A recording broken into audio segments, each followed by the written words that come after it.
Ayo ngopi. Headshot. Oke, balik lagi bersama saya. Sudah hampir seminggu nggak upload video nih. Kali ini acara ngopi sama rasa-rasanya sama teman saya. Namanya Kolik, ya. Namanya Kolik ini, ya. Kolikul Iman. Iya, betul.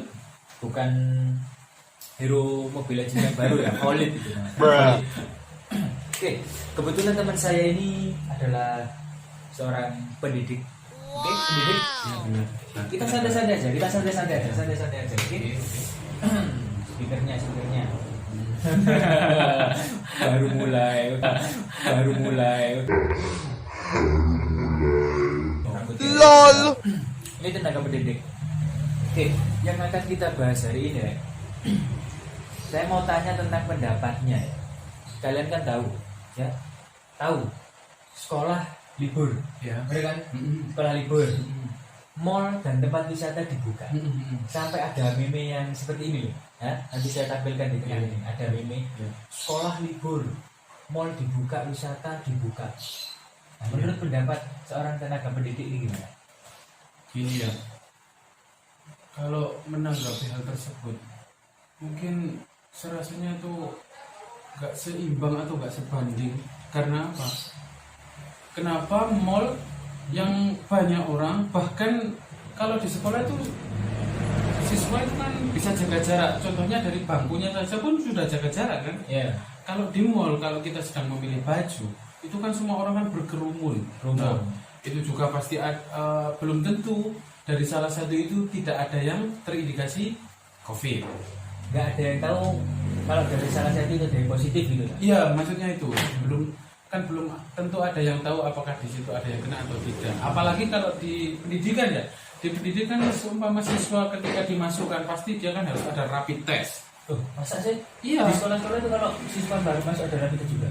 Harus bawa bukti rapid test. Itu dari sekolah atau dari siswa yang luar kota maksudnya? Iya, dari siswa yang luar kota. Kalau yang dari dalam kota harus ada. Iya, harus ada rapid test juga. Semuanya.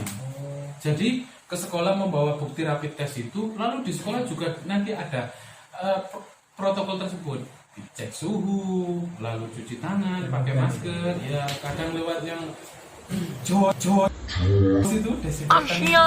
Kayak di masjid-masjid. Nah, seperti itu. Saya pernah kaget itu, pas pulang dari Mojokerto, masjid di Trawulan. Salah sangka di situ masuk nerd. Nah, kaget. Saya pikir saya pas main PUBG. Seperti main PUBG rasanya takut. Ternyata ada semprot desinfektan. Itu tolong. Berarti tetap masuk maksudnya. tetap masuk. Tapi kan kita nggak bisa suruh tetap masuk. Tapi kalau dari dinas kesehatan, dari dinas pendidikan di daerah setempat tiba-tiba melakukan razia, loh. Ya gini. Gimana itu? Sebetulnya pemerintah harus mengambil kebijakan yang gimana ya, maksudnya tidak merugikan semuanya sih. Oke, memang negara itu yang dibutuhkan kalau pasca gini kan tidak mau ekonomi hancur. Makanya itu mall dibuka, wisata dibuka, pabrik juga dibuka. Tapi kenapa kok sekolah masih ditutup? Padahal yang dibutuhkan negara itu nggak cuma ekonomi, tapi apa? Pendidikan. Nah, mungkin gini bro, Iya. beda kan kalau mall, wisata dan lain-lain itu kan istilahnya untuk perekonomian. Nah, tapi untuk masa depan bangsa ini yang dibutuhkan kan dari pendidikan. Nah, mungkin lewat sekolah yang ditutup itu pemerintah lagi nge-save istilahnya, menyelamatkan generasi penerus bangsa itu lewat pendidikan. Tapi mungkin gimana? Tapi kalau anak-anak itu disuruh daring terus ya, adanya itu apa? Anak itu adanya suntuk pertama, karena selalu di rumah nggak pernah keluar. Yang kedua, pembelajaran daring. Pembelajaran daring itu juga anak juga membutuhkan biaya banyak untuk membeli kuota, paket internet itu juga. Lalu anak juga dituntut untuk melakukan hal ini itu tugas dari sekolah. Dan yang terpenting apa? Anak tidak mendapatkan materi yang cukup. Tapi anak tidak efektif, anak sudah diberi tugas. Nah, mau nggak mau, jalan satu-satunya anak itu apa? Mencari di Google. Nah, mencari di Google itu bukan pembelajaran, ya. Itu adalah cara instan untuk kita mengetahui sesuatu. maksudnya itu tadi loh. Berarti dari kalau menurut saya itu tadi pemerintah coba menyelamatkan, tapi bukan cara yang terbaik. Bukan cara yang baik. Ternyata karena mungkin itu planning pemerintah ya untuk menyelamatkan anak supaya anak tidak kena. Soalnya dimanapun juga kan pendidikan itu anak-anak yang sekarang lagi sekolah itu generasi penerus bangsa. Iya, Jadi Pak Sandiaga kan generasi milenialnya itu sekarang lagi di sekolah. Millennial lagi, power. lagi umur 12 sampai ke 19. Nah untuk beberapa tahun ke depan kan itu nanti yang jadi pimpinan bangsa. Mungkin itu coba diselamatkan. Ya kan? Iya. Tapi nggak efektif. Tapi tidak sesuai juga. Tidak sesuai. Karena apa? Di Indonesia kan budayanya orang anak itu dituntut belajar. Nah, kalau kebiasaan sehari-harinya anak itu ketika pagi sampai sore kan belajar.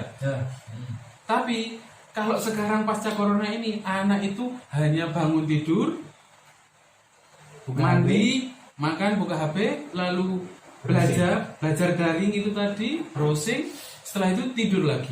Nah, itu adalah pola hidup yang tidak baik untuk anak. Padahal anak setiap hari harus dimasuki beberapa pelajaran lah. Karena apa? Supaya otak anak ini tidak terdiam terlalu lama. Kalau anak terdiam terlalu lama, dia itu malah nggak kuat berpikir nantinya. Ketika nanti kalau suasana ini sudah mereda.